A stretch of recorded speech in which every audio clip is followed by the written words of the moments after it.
Hi and welcome to this live currency strength indicator table video with me, John, on this Wednesday, the 22nd of March. Here you can see we have our two tables in front of us. We have two types of tables. We have the trend traders table and the day traders table. These will be showing us the same studies. We're just highlighting different time frames. You can see here some of the currencies are highlighted in green. That means there's a confluence between the trading time frames.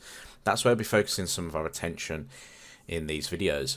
The tables auto update every 5 minutes 24/7, meaning that our members can see how the market sits right now in real time. So what are the tables showing us today? Well, it's showing us that the pound is top of the tables, being the strongest currency.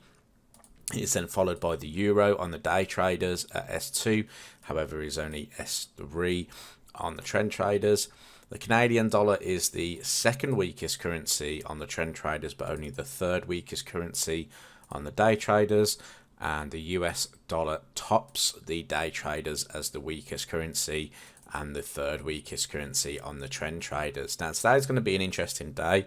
We do have the FOMC federal funds rate decision today, and it's largely expected that the Federal Reserve will hike interest rates by 25 basis points, but there has been a call for them to start pausing rates and even talk about starting to bring rates down due to the sort of global banking situation. However, I think that's highly unlikely considering the fact the Fed are still trying to fight sort of inflationary pressures, although inflation has been coming down now in the US quite consecutively. The core CPI last month increased, so they've got to be a little bit cautious with what they do going into this week's announcement. Now, we're going to take a look at pound US dollar going into today. It tops our day traders table. We did talk about this yesterday. We're also going to feature euro US dollar, so please stick around for that one. But if we go into the pound US dollar price and we just kind of open ourselves up a little bit here, the reason why we're looking for pound longs, not only does the table suggest that we should be looking for pound US dollar longs, but you can see that we are trading within this overall range here between the 1 spot 18.50 handle and the 1 spot 24.25. So I'm expecting price to come to the top of this range.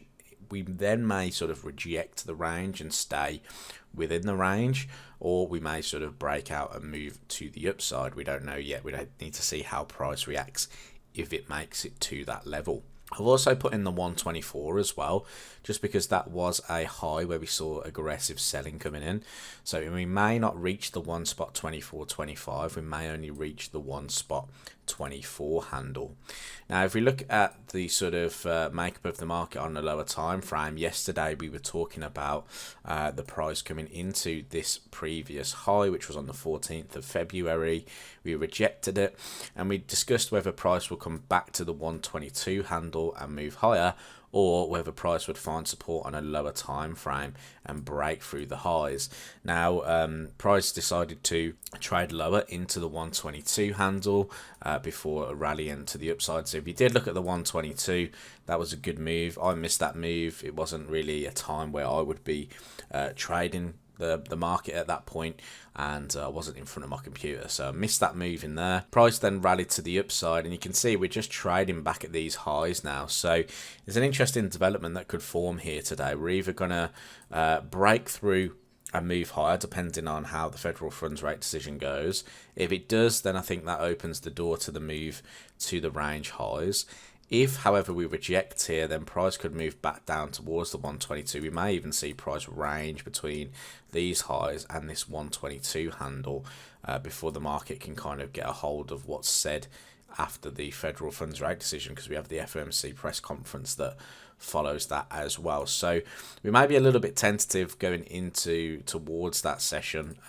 Looking at the market at the moment, we are rejecting this previous high. Usually this is an area where I would be looking to see if sellers would come into the market, because I like to trade from previous highs and lows. So that's the reason why I always look for sort of the double bottom patterns in the market, because when buyers step in, I want to see if price can retest that area, and I want to see if buyers get back in.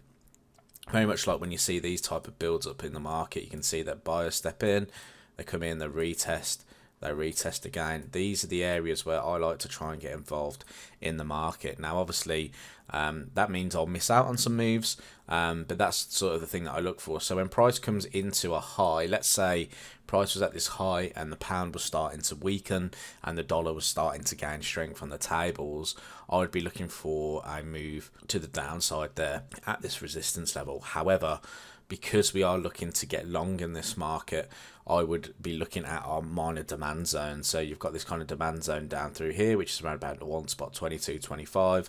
Reason I say that is because obviously that was sort of the overnight session, and then we've exploded out of that in the London Open, and we've continued to trade to the upside the past couple of hours. So that's the reason why I'm saying that.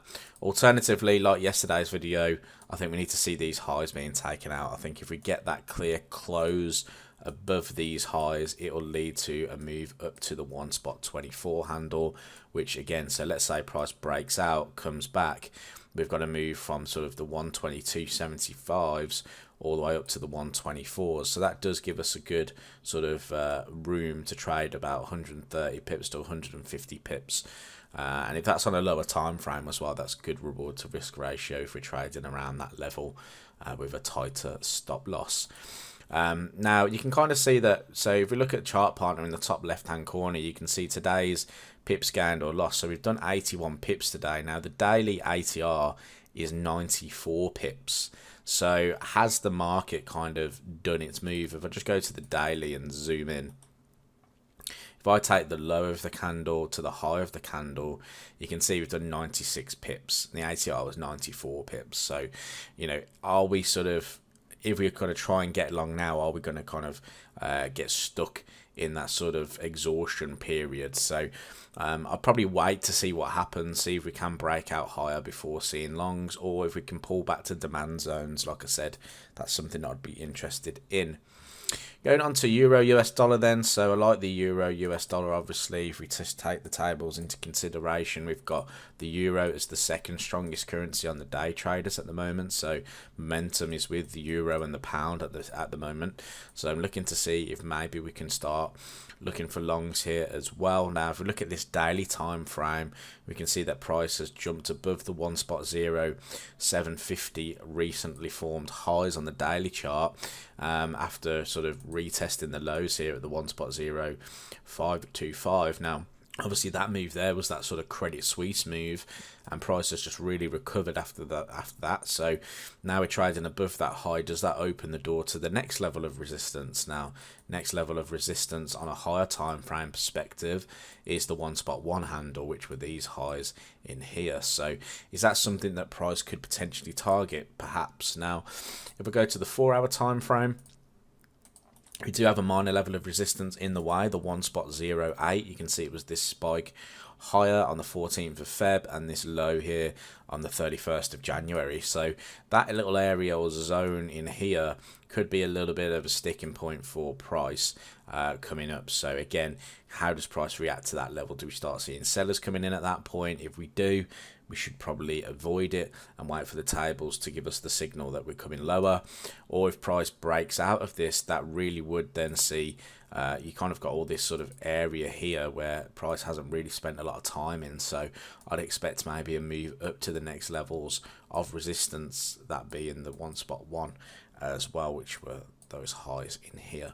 So euro dollar as well looking good at the moment. I just think we do have a really big news event today. This is highly anticipated, that the Fed are going to maybe be slightly dovish in tone. So you know, we need to wait to see what happens essentially. So like I said, maybe a little bit overextended today, maybe one there again where we kind of just watch the market, see how it performs, and if it can continue higher, great, we can look for those long ideas.